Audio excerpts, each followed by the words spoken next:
YY Subbareddy తిరుమలకు వచ్చి ప్రమాణం చేయడానికి కూడా సిద్ధంగా ఉన్నా చెప్తున్నాడు. నేను తప్పు చేయలేదని చెప్తున్నాడు ఆయన. అంటే దీన్ని నమ్మాలి. ఇప్పుడు సిద్ధమా? నేను ఇక్కడనే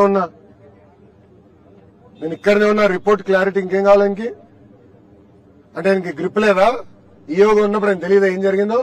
ఆనాడు ఏం చెప్పారండి వైవి సుబ్బారెడ్డి గారు ఒక మీటింగ్ లో?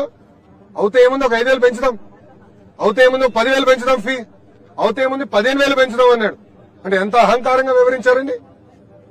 అంటే సామాన్యులు దేవుడి దగ్గరికి వెళ్ళకూడదా? దర్శనం చేసుకోకూడదా? అంటే అడ్డగోలుగా అన్ని పెంచేస్తే సామాన్యులు ఇబ్బంది పడేదానిక? ఆ వీడియో కూడా బయటకు వచ్చింది. మీడియా మిత్రులందరి దగ్గర ఉంది ఆ వీడియో. నేను సూటిగా ప్రశ్నిస్తున్నా, అది చెప్పింది అవునా కాదా? ఎస్, నేను తిరుపతిలో ఉన్నా, రండి, నేను ప్రమాణం చేశాను, నేను సిద్ధంగా ఉన్నా, దాంట్లో ఎలాంటి సందేహం లేదు. ఇంకా రిపోర్ట్లు వచ్చిన తర్వాత నేను భయపడాలండి? చాలా క్లారిటీగా ఉంది. వైవి సుబ్బారెడ్డి గారు కూడా నేను సూటిగా ప్రశ్నిస్తున్నా.